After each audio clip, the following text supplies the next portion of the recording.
Hello, Arisala International School students, and welcome to our first grade 12 online session.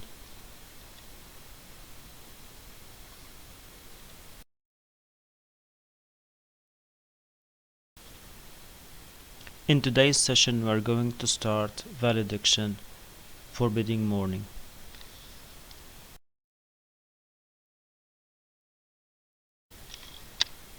Who is John Donne? John Donne was born in London, in England, in 1572. He was raised as a Catholic person in a society that can be described as an anti-Catholic society during the reign of Queen Elizabeth I. And here we're talking about religion, because religion has strongly affected his life.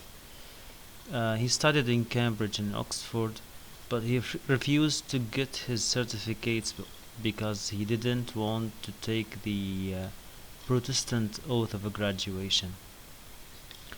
When he was young, he wrote many love poems that were read by nobles and aristocrats. Later, he became the most famous religious preacher in England, and spent his time on writing sermons.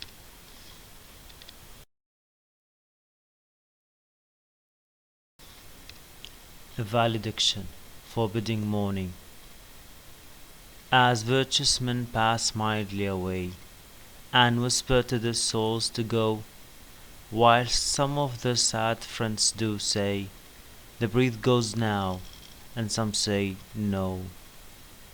So let us melt, and make no noise, no tear floods, nor sigh tempest move. 'Twere profanation of our joys, to tell the laity our love.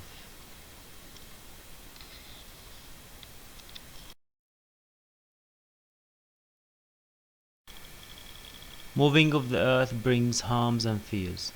Men reckon what it did and meant, but trepidation of these fears, though greater far is innocent.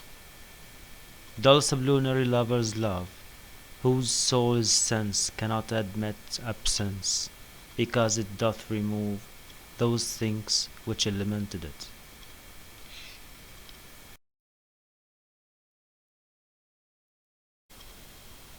But we by a love so much refined, that ourselves know not what it is, enter assured of the mind, careless, eyes, lips, and hands to miss. Our two souls therefore, which are one, though I must go, endure not yet a breach, but an expansion like gold to earth in its beat.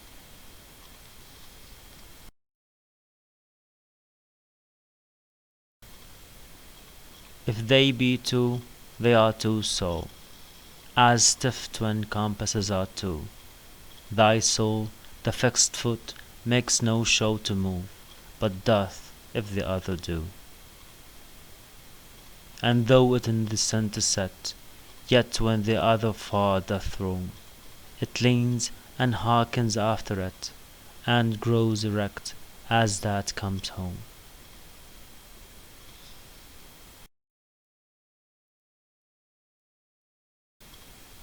Such wilt thou be to me, who must like the other foot obliquely run.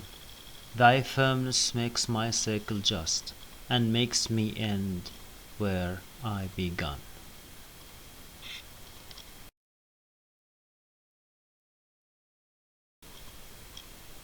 And now I'm going to comment on these stanzas. Before we start explaining or analyzing these stanzas, let's explain the title of this poem, which is Valediction. Valediction means farewell. So we can say the meaning of the title is farewell, but never be sad. Farewell and don't be sad, or never be sad. Forbidding mourning. Yeah, in this poem, Donne is challenging ideas about separation. Two lovers, we can say he and his wife are always connected, whatever happens. This is in general about this poem. Let's start commenting on the stanzas. Here in the first stanza, as virtuous men pass smilingly away, he means that good people expect um, peaceful death.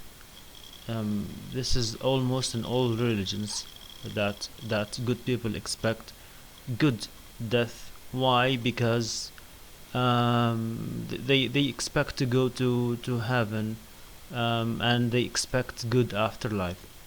As you see here, the original text is in white, and the explanations and comments are in yellow.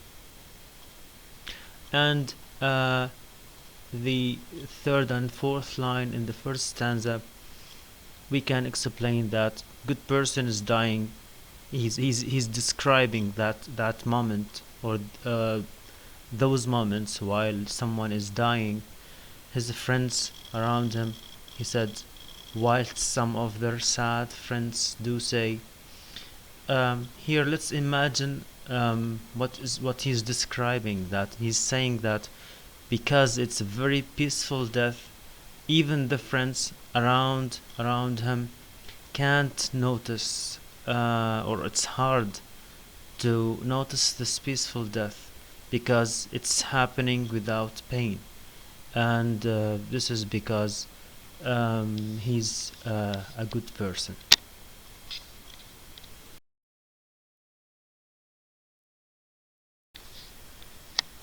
In this stanza, John Donne is using a scientific expression when he says, "So let us melt and make no noise."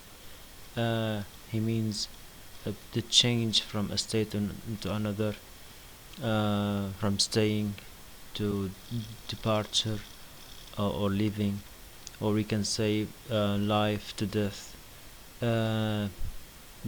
He belongs to the 17th century, which is the century of enlightenment, or the European intellectual movement. So it was common to use such expressions at that time. Yeah, silently, or let's leave silently, without tears. Don't cry. No tears flood. No tear floods. Uh, let's leave silently, without pain, without tears. Profanation is a religious expression that means uh, the unholy, which the opposite of profanation is unholy, which is a Christian or religious expression. The same for laity. Laity, common or normal people that are not religious. The opposite of this, as an expression, as a Christian expression, is the clergy people, clergymen, or clergy people. And laity means normal people.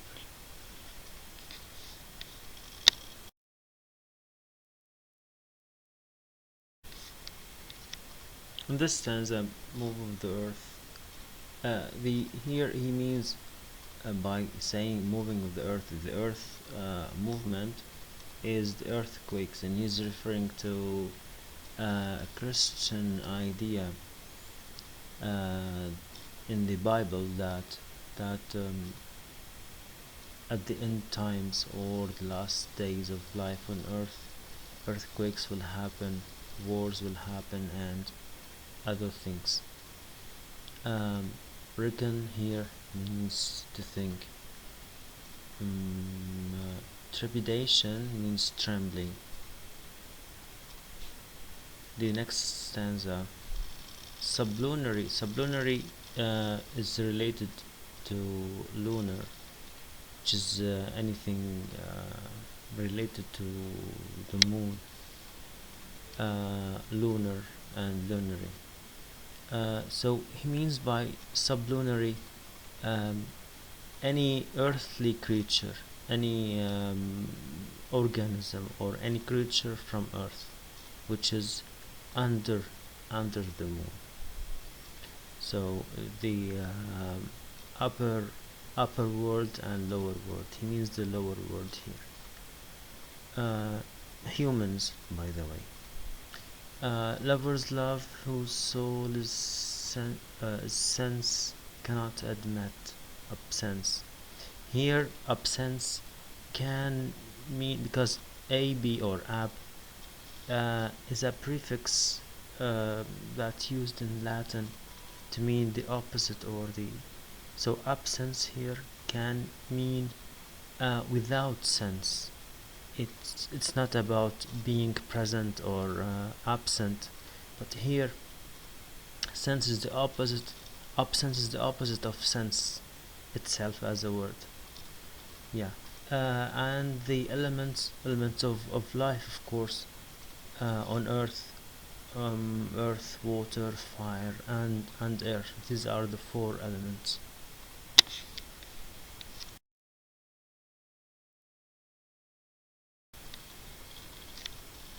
In this stanza, he's mentioning the senses or the body parts or the physical love, and asking his love or his wife to care less about the uh, the physical connection, um, and to care more about the spiritual, that the love is spiritual more than physical. He means even if we are far away from each other, but our souls are still connected to each other.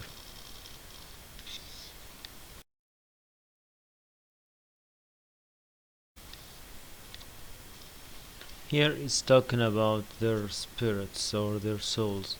Our two souls, therefore, which are one, so they are combined as one soul. He's always using um, that the properties or the well-known properties of gold, that which is also a scientific expression, we can say. So that their souls won't be separated.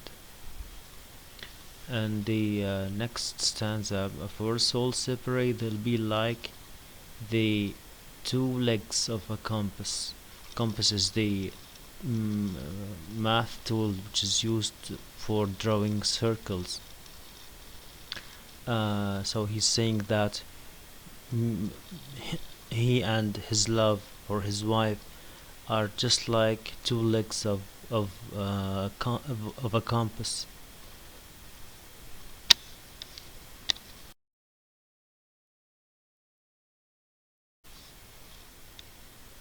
In the final two stanzas, John Donne is still describing his relationship to his love or to his wife, uh, as a compass or the two legs of a compass, that wherever they go, wherever they roam, um, one will be waiting for the other until he comes back home.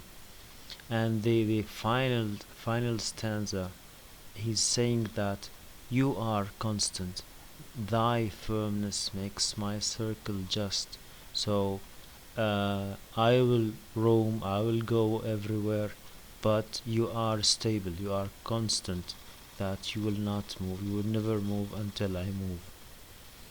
Um, and the last line, he's saying, and makes me end where I begun. So I go here and there, but as a compass or as a leg of a compass, when we are drawing a circle, you go, you roam, but you come back to the same point that you left from. So this is what he's saying. I'll be back to the same point that I started from, to meet you again, waiting for me. And this is everything about this poem. And um, Other sessions will be available very soon. Be safe and take care. Study hard. See you next time.